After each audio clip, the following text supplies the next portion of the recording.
Hi, this is Kate Weisbrod. This is my final presentation for French 2803, and I'm doing it on Parisian drag. So to begin, I'd like to point out this queen on the right here. This is Nikki Doll. She's not necessarily a Parisian queen, but she was born in Marseille and has lived in other places like Le Maroc et Le Caribbean.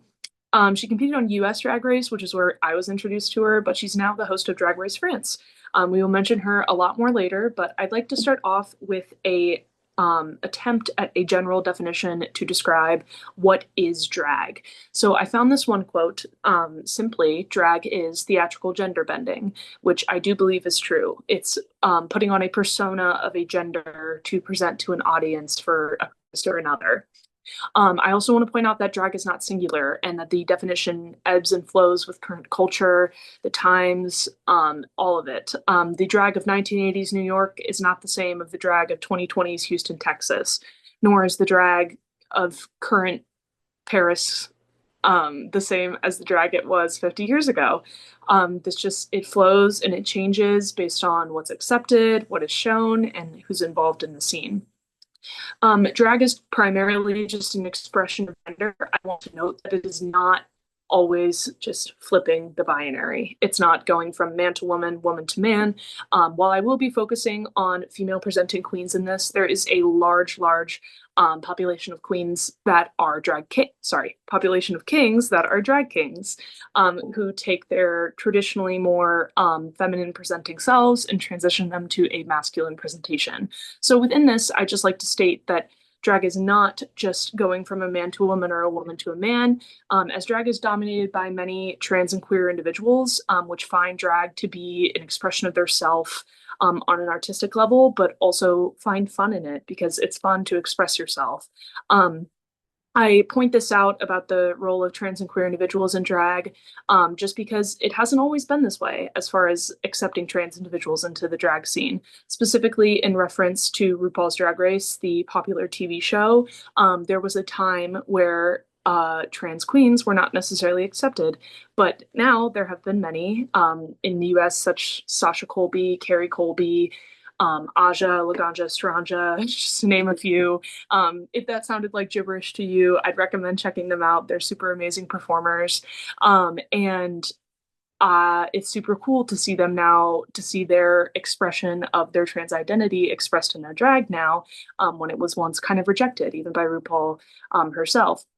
So if you didn't know, in that right bottom corner, that is RuPaul Charles. RuPaul's Drag Race has become very popular and drag has become very accessible because of it. But I do want to note that there is such a large and vibrant drag scene that exists outside of just the walls of Drag Race. And my goal in this presentation is not to contain Parisian drag to, oh, it became popular now because they made a French Drag Race. This isn't necessarily true, as drag is as multiple and creative as the forms are original, and it is in an ever-changing scene. I said that right. Anyway, I believe that quote really wraps up what I want to say about as far as the introduction to drag. And now I want to get into the origins of Parisian drag. So many point to the roots of drag to lie in Shakespearean plays when female performers were not allowed to perform on stage. Their roles were supplemented by men involved. So this involved men dressing up as women's roles and performing them on the stage, which in an essence is drag. I then want to point to a second era of Parisian French drag, which constitutes les artistes transformistes. These are cabaret drag performers. Cabaret is a very specific style of drag. It revolves around a story or a moment in time at which the performers and the performers are playing characters. Their characters are their drag personas, but they also aren't, as I was finding. They transformistes, they're not necessarily the drag performers you would think of. They're more traditional and reserved to specific acts or houses.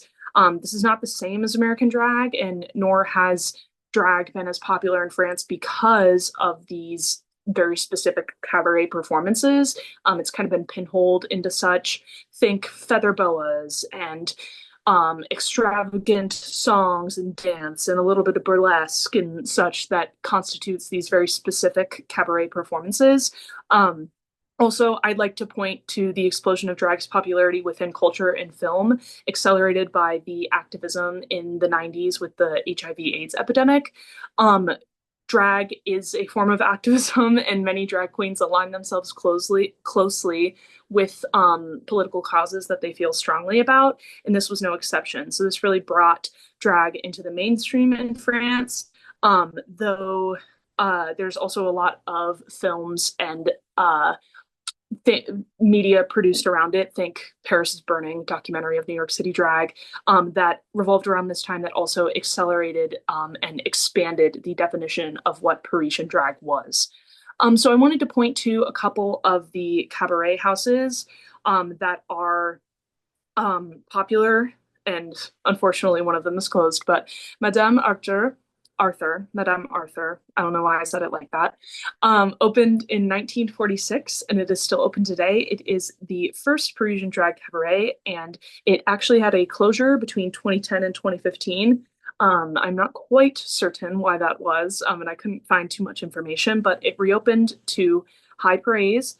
And this specific type of cabaret drag is, like I said, very different from American drag, very different from Drag Race, very different from what you would think of as that blown up persona.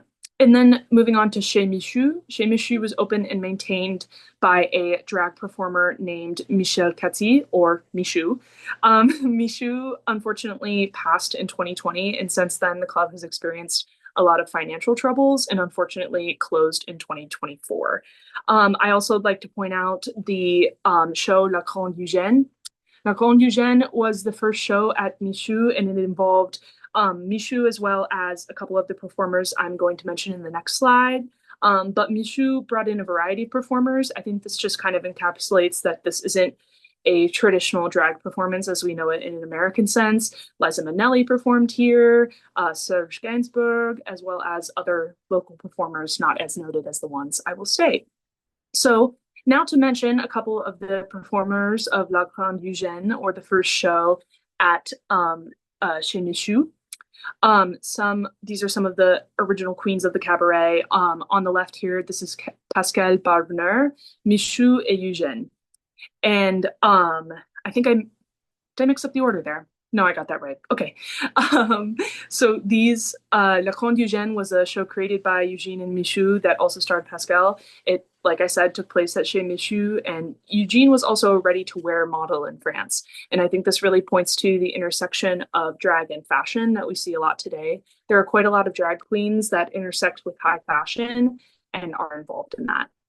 So let's move on to a little bit of modern Parisian drag. So as I slightly mentioned earlier, France is yet to embrace drag as a large part of the culture, and performers have kind of had a difficulty separating themselves from the transformiste cabaret performances and are often judged from breaking this norm just because it's outside of that ordinary.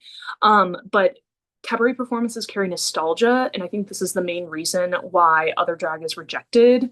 But this is not necessarily the case anymore. As I said, it ebbs and flows. This is Mimi Najest, known for being a part of the torch relay in the 2024 Olympics. So next, I want to talk about Drag Race France. So the introduction of Drag Race France has really allowed the French drag scene to integrate into a modern scene.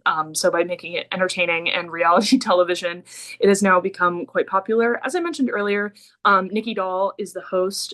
She was a competitor on season 12 of RuPaul's Drag Race and really struck me for her intersections of her drag and also well-known high fashion, which I find very fascinating. It just finished its third season, and many of the queens point to the show as having a positive impact on the French drag scene, as well as the Parisian drag scene and French society. Lastly, I just wanted to point out a few queens that I really enjoy, and I also want to give a slight disclaimer that the true nature of a drag scene cannot necessarily be observed from an outside. It's best experienced firsthand. So many of these queens are not necessarily local anymore as they've kind of ventured onto the international stage. I don't know local Parisian queens, but I hope to one day. And it's the same how Columbus drag is not defined by one character of Nina West, it's multitudes. So like I said, this is Nikki Doll on the left here, Mimi Najest, and Soa de Muse, all of which many of these are competitors on France's Drag Race. We also have De Philippe, La Grande Dame, et Qui on a Revlon. These are just quite a few. These are just a few that I've picked, and I hope this represents what you might not have known about Parisian drag and also just its history. Thank you.